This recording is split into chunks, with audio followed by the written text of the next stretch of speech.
Presque personne ne connaît le secret de Dieu. Le connaissez-vous? Découvrez-le maintenant sur la Clé de David avec Gérald Fleury. Bonjour à tous. Amos est un livre de la fin des temps dans la Bible et vous pouvez facilement le prouver. Et dans ce livre, Amos parle d'un secret. Et c'est un secret sur l'Église de Dieu ou l'Israël spirituel et sur 3 nations d'Israël. Et si vous ne savez pas qui est Israël, eh bien, vous avez besoin d'un autre livre sur les anglo-saxons selon la prophétie et il vous explique tout cela extrêmement bien. Mais quel est ce secret et pourquoi est-il si important que nous le comprenions? Eh bien, Dieu dit que si nous le comprenons et que nous en faisons partie, nous aurons une récompense inégalée dans le monde à venir et beaucoup de bénédictions dans le monde d'aujourd'hui. C'est quelque chose dont nous devons tous être conscients parce que cela nous donne une vision de gouverner le monde avec Jésus-Christ si nous voulons aider à diffuser cette œuvre aujourd'hui. Et aussi pour gouverner l'univers entier. Ce secret concerne 3 nations et aussi la véritable Église de Dieu et même l'Église tiède de Dieu qui ne se porte pas du tout bien aujourd'hui. Nous devons apprendre ce qu'est ce secret si nous voulons un jour être dans le royaume de Dieu. Nous devons l'apprendre. Remarquez ce qui est dit dans Amos 3 et au verset 6. Sonne-t-on de la trompette, c'est la trompette de Dieu bien sûr, sonne-t-on de la trompette dans une ville? C'est le message de Dieu, sans que le peuple soit dans l'épouvante. Arrive-t-il un malheur dans une ville sans que l'Éternel en soit l'auteur? Le commentaire Sonsino dit, la corne sera-t-elle sonnée dans une ville et le peuple ne tremblerait-il pas? C'est quelque chose qui devrait nous amener à être vraiment inquiets, à craindre Dieu et à trembler devant la parole de Dieu. Mais remarquez le verset 7 et 8. Car le Seigneur, l'Éternel, ne fait rien sans avoir révélé son secret à ses serviteurs, les prophètes.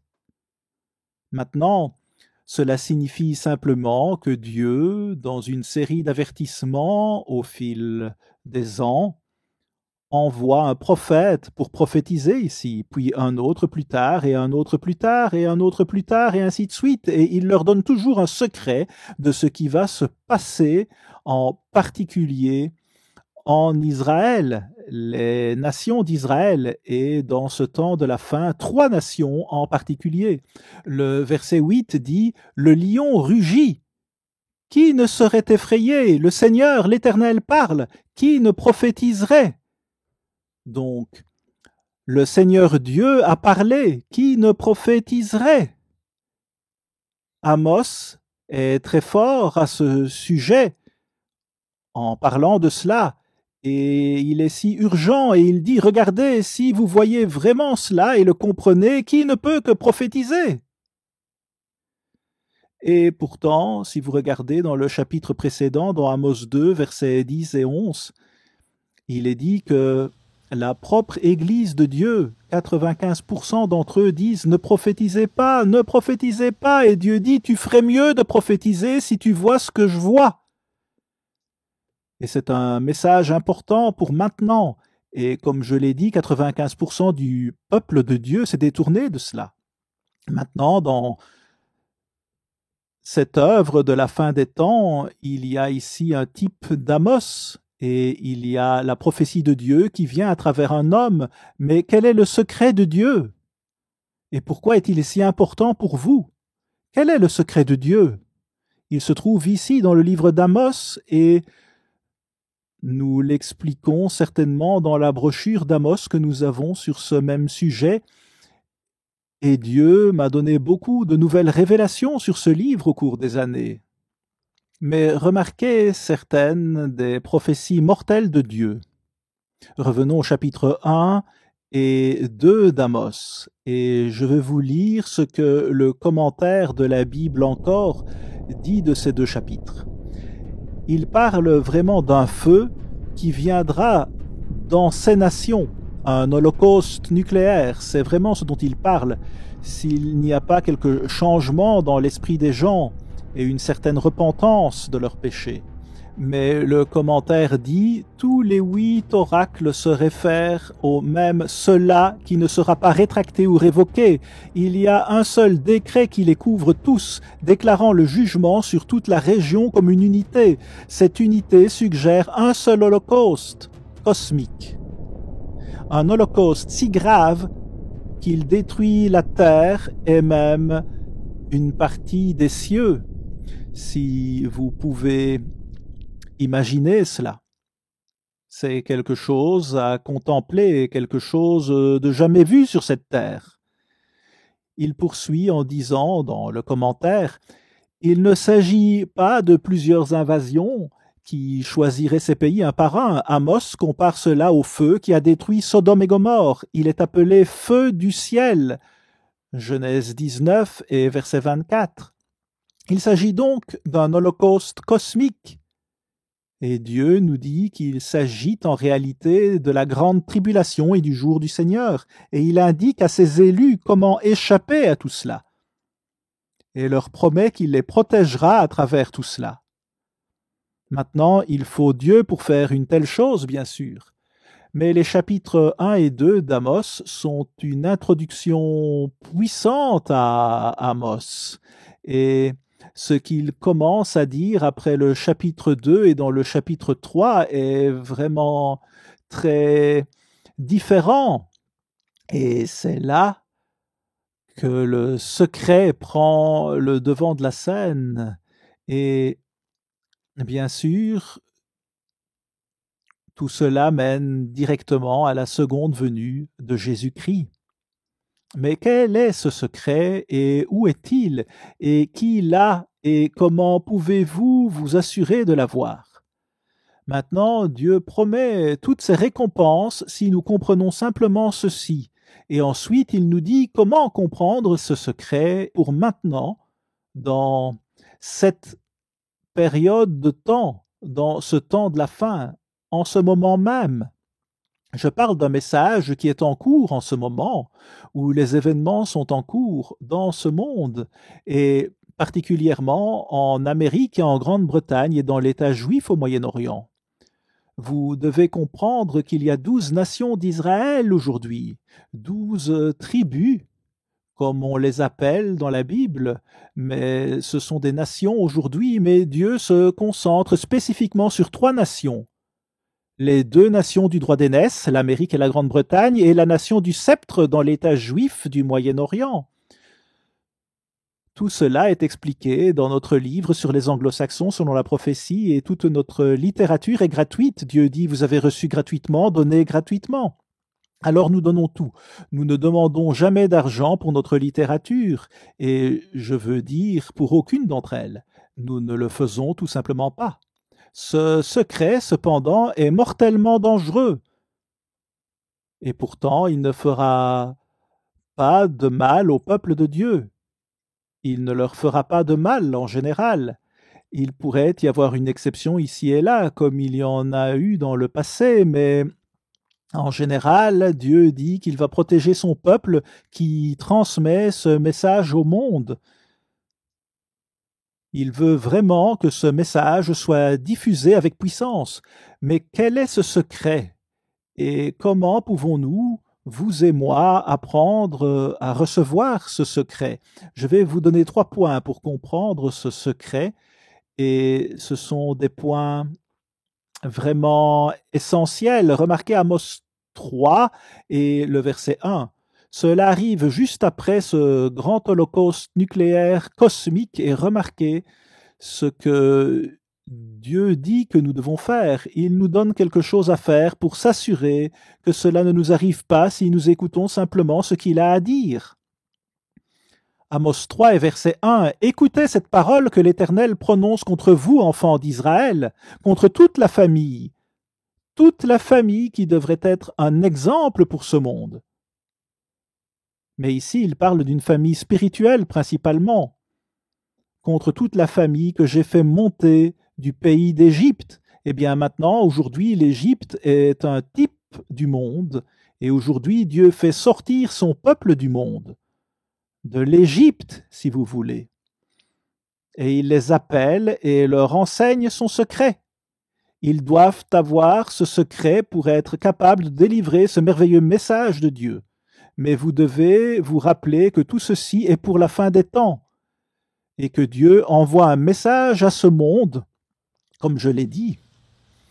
Et vous voyez dans Amos 2 que la propre Église de Dieu dit « Ne prophétisez pas, ne prophétisez pas !» Et Dieu tenait avec toute la puissance de son esprit à travers son peuple que vous devez prophétiser. Vous devez prophétiser. Vous ne pouvez que prophétiser si vous voyez ce qui arrive. Et tout cela peut changer si nous tenons compte de l'avertissement de Dieu, et c'est notre seul espoir physique, bien sûr. Cela ne va pas nous coûter nos vies éternelles. Dieu va donner à tout le monde une opportunité de le connaître, mais cela va provoquer un incroyable désastre sur cette planète, et cela va être quelque chose qui n'est jamais arrivé auparavant. C'est mauvais à ce point.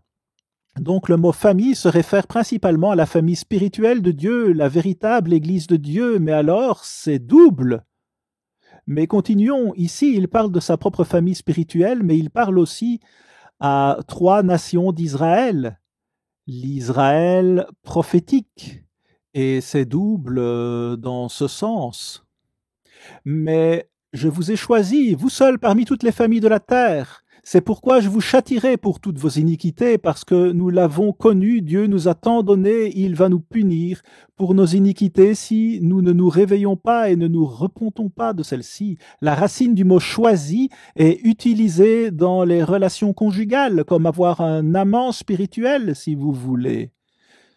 C'est vraiment proche, et Dieu dit que c'est le genre d'amour que le Christ veut de chacun de nous. Mais plus encore, une relation d'amour vraiment proche qui donnera tout pour notre amour. Il ne s'agit que de cela, pas du tout de l'amour physique. Cet amour physique n'est qu'un exemple pour nous aider à voir le genre d'amour que le Christ attend de chacun d'entre nous. Le genre d'amour réel et dévoué. C'est unique. Et voici la famille spirituelle de Dieu, et il dit, je vous ai choisi, vous seuls, parmi toutes les familles de la terre, vous seuls. Personne d'autre, c'est vous seuls que j'ai connus spirituellement dans ce temps de la fin.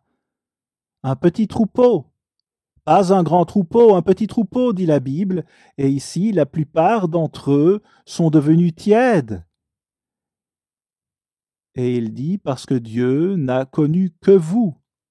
Que vous. Et il dit, parce que Dieu n'a connu que vous. Que vous. Et il dit, très bien, ce petit reste, ces 5% qui restent fidèles à Dieu, je vais leur donner ce secret. Et ils sauront de quoi il s'agit et comment ils peuvent recevoir ce secret et tout comprendre, et savoir exactement ce que Dieu fait dans ce temps de la fin, en particulier dans 3 nations d'Israël. Donc, point numéro 1, vous devez devenir un membre passionné de la famille de Dieu. Vous devez devenir un membre passionné de la famille de Dieu. Cela veut dire extrêmement proche, comme si vous étiez un couple vraiment amoureux, mais au-delà de ça.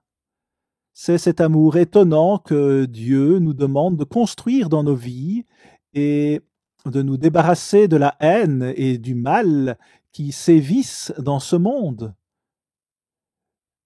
Mais ceci est une grande partie du secret de Dieu.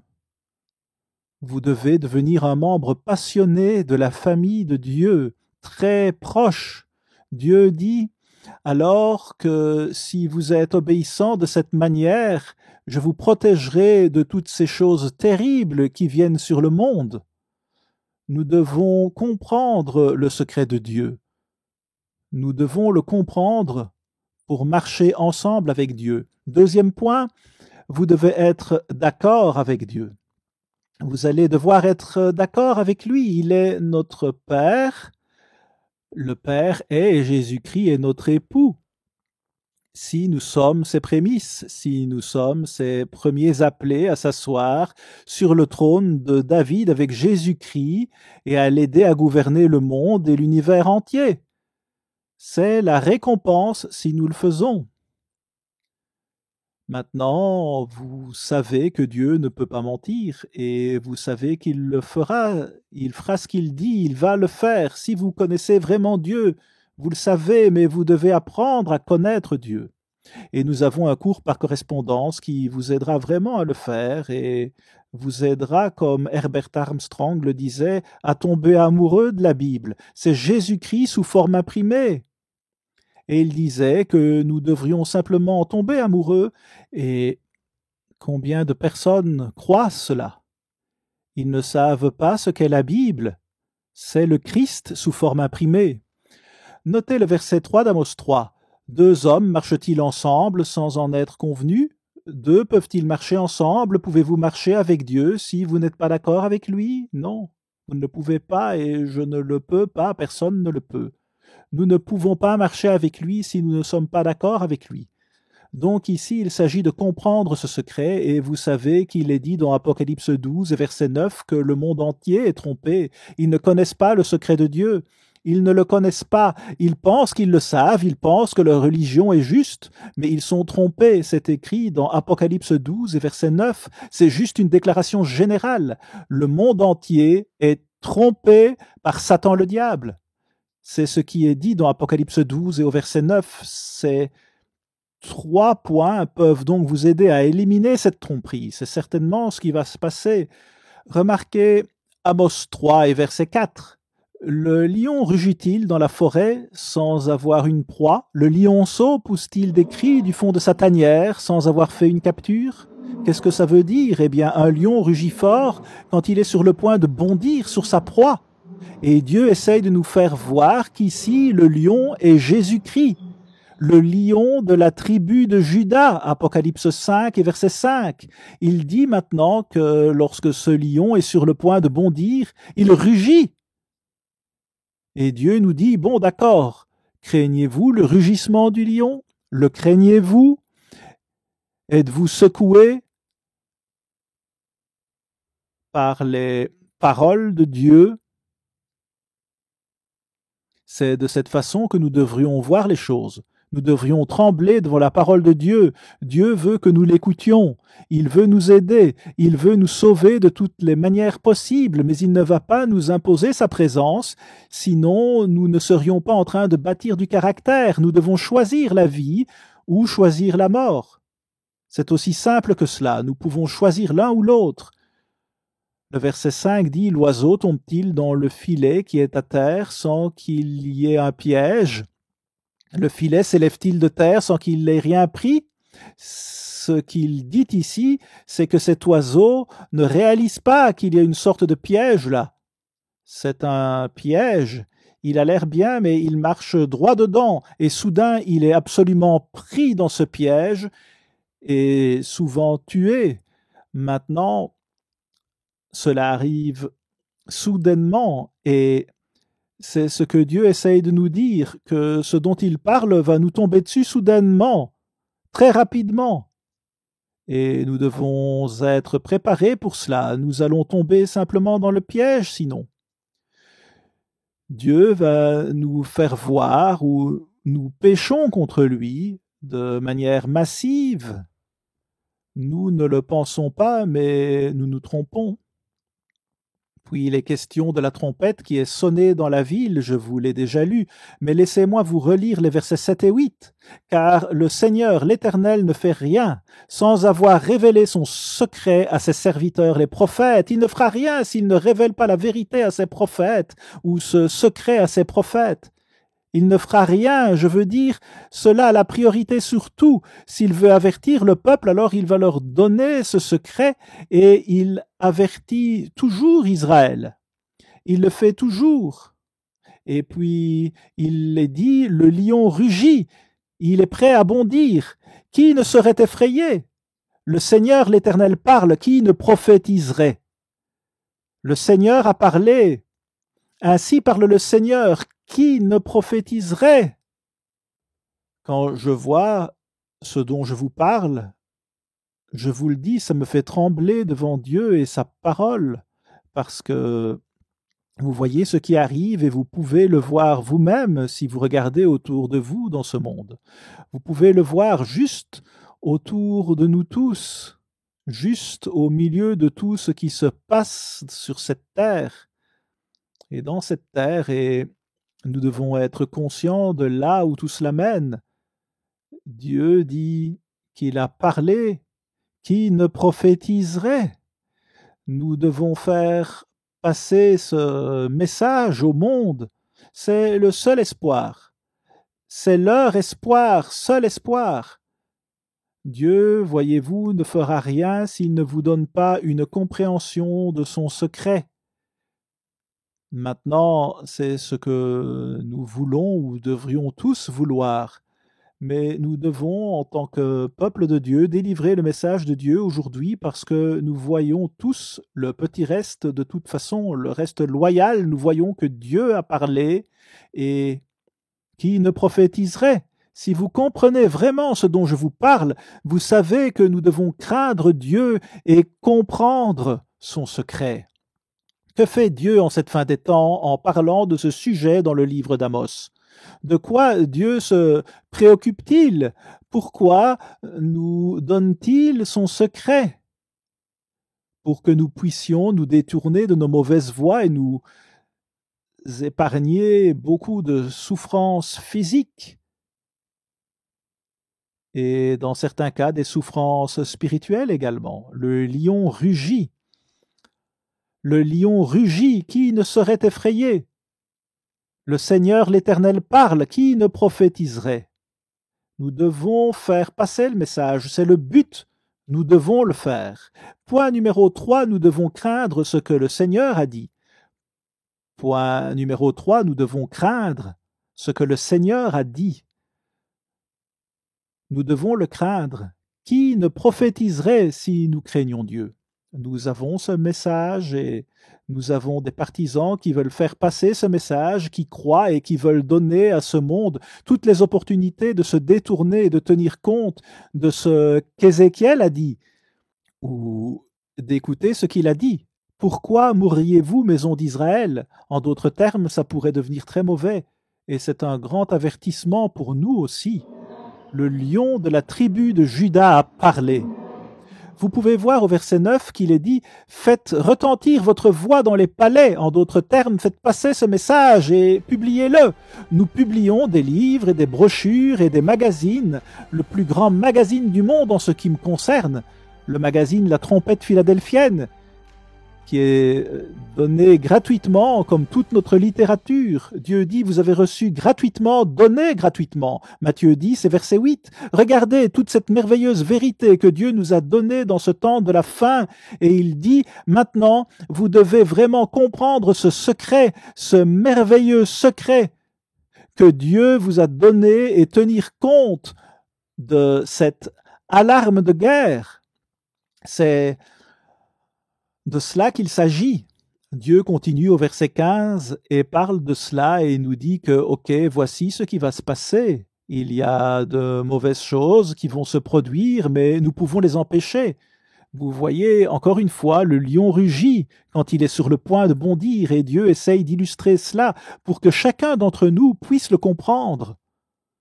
Alors, comment recevoir ce secret? Eh bien, nous vous enverrons la brochure d'Amos, disponible en anglais seulement, et le livre grand à nouveau, disponible en anglais seulement, et ils vous aideront à le voir spécifiquement, mais la façon dont nous appliquons ces 3 points déterminera la profondeur de notre compréhension de ce secret de Dieu, la profondeur de notre compréhension. Numéro 1, devenez un membre passionné de la famille de Dieu. Numéro 2, vous devez être d'accord avec Dieu. Numéro 3, nous devons craindre ce que Dieu a dit et trembler devant sa parole. Vous voyez, quel est le secret de Dieu? Eh bien, c'est spécifiquement ce qui va arriver à l'Israël spirituel et aux 3 nations d'Israël. Mais cela concerne aussi le monde entier et ce qui va arriver à ce monde très bientôt. À la semaine prochaine, ici Gérald Fleury. Au revoir les amis.